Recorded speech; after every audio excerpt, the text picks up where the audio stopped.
Welcome to our backyard. This is the Backyard Philosophy Podcast. We are two friends having a discussion after everyone else has passed out or gone to bed. Grab a drink and listen as we discuss everything from automation, space exploration, and why the meaning of life is 42.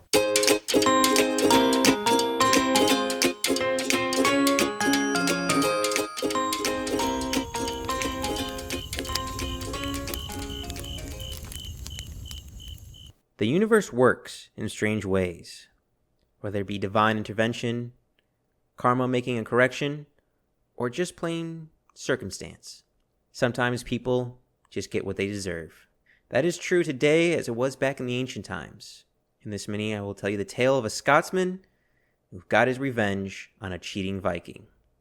But before I get into this tale, which sounds like a bad bar joke, Nick, how are you and what are you drinking? I'm great. I got some Coors Light here, which is the appropriate alcohol to listen to bad bar jokes. What are you drinking? I'm drinking some gin and energy drink, trying to stay awake. But first, let me tell you of our two main characters. First, the Viking, Sigurd Esternsson, or sometimes called Sigurd the Mighty. But for the sake of my sanity, I'm just going to call him Sigurd. Sigurd was the second Earl of Orkney under his brother. Sigurd, a mighty warrior, was leading the invasion and conquering of Scotland, and was on a winning spree across the land, and had his sight on a Mormy of Moray. A Mormy of Moray is a territory in the kingdom of Moray, and being a lord in said kingdom, well, that makes you a Mormary of Moray. And that's where we introduce our Scotsman. Mael Brigit, also known as Mael Brigit the Bucktooth. A peach nobleman in the kingdom of Moray. Peach, and just in case you didn't know, because I had no clue, is a group of Celtic-speaking people who live in the northern and eastern of Scotland. And Bucktooth was in the way of Sigurd's conquest. Now we have our two characters. Now we need a scene. The scene starts near the River of Oakley, which is a massive river in the northern Scotland, and lays a mound, a field, a hill. Stories are not 100% sure where this event exactly took place, but it happened near the River of Oakley. But me, being me, needing to set the scene, I personally imagined a large field, tall grass, and some neighboring trees. So, Sigurd on his conquest, and somewhere around 875 to 892 BC, challenged Bucktooth to a fight. 40 of my people versus 40 of your people. No need for a huge battle, just some men and me versus you and some of your best warriors. Bucktooth probably thinking, hey, this is a pretty fair agreement. I like my warriors. I bet my warriors can beat theirs. So Bucktooth accepted the terms. So in a field, somewhere around 874 to 892, near the River of Oakley, these two opposing sides met. But this is a fight to the death.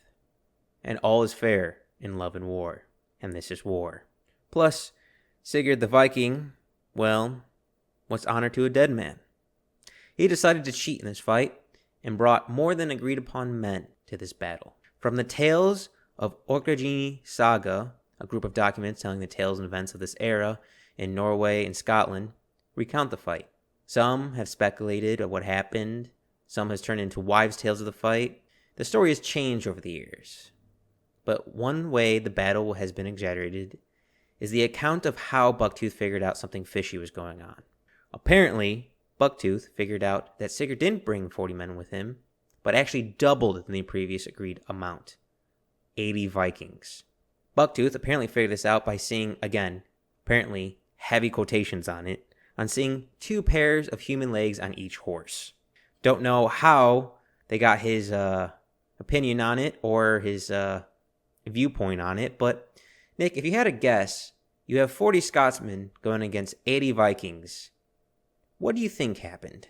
Something tells me that the Scotsman won, but I'm just imagining the Vikings showing up in like those horse suits, where 2 guys are inside the horse. Poorly drawn. I can see like a zebra outfit, even though zebras aren't even close to the area. No, unfortunately, well, not unfortunately, but 80 versus 40 favors on the 80. It happens to be true. The Vikings slaughtered the Scotsmen. And Sigurd, being a Viking, decided to cut off and take Bucktooth's head as a trophy. But karma's a bitch. and Sigmund had broke his word of 40 versus 40. The cosmic universe decided to seek revenge on Bucktooth's behalf. On the ride back, just after killing a bunch of Scotsmen, having a new trophy head tied to your saddle, probably happy, adrenaline rushing, probably even gloating. Well, all that movement, having a horse trot along, caused a fresh head, a Bucktooth head, to bounce around quite a bit. And somewhere along that ride, Bucktooth's most prominent feature, his buck teeth, would bounce around and cut Sigurd in the leg. Which, in turn, in case people don't know, humans have nasty bites. We don't have the strongest bites in the animal kingdom, but we are Germ City.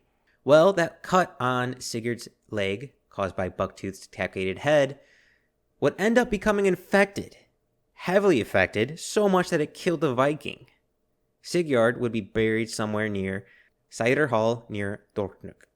And to add insult to revenge, from Sigurd's death would send the Viking clans in North Scotland into utter chaos. After Sigurd's death from a dead man's bite, his son, Guthrum, would take control and die a few months after taking rule. Next, Hallard, son of Rogvald, would take control and not keep nor gain control of any Scotland's land and had to resign his power and return back to Norway in disgrace. Hallard's brothers had no interest in conquering or ruling Scotland, so they declined to go to Scotland and set their eyes on other places. This small cut made by a dead man's head disrupted and weakened the Vikings' hold on Scotland. The odds make the story so unbelievable, and could have been pure circumstance, could have been karma correcting a mistake, or the universe just working in a mysterious way. No way to know. So when they say death by 1,000 cuts, they actually meant just death by one cut? One cut of a decapitated head bouncing around on your horse as your trophy. That's that's a sad way to die there, Nick. Well, I mean, it kind of sounds like he deserved it. Oh, I'm not saying he didn't deserve it, but it is kind of a sad way to die. And I'm not sure if Bucktooth had a smile on his decapitated skull, but I bet his spirit sure did. Knowing even in death, you can still kill the person who kills you. And that's the story of Sigurd and Bucktooth. A cautionary tale of that there is still defeat lurking, even in a great victory. And if you say you're going to bring 40 guys, bring 40, not 80. Thank you all for listening.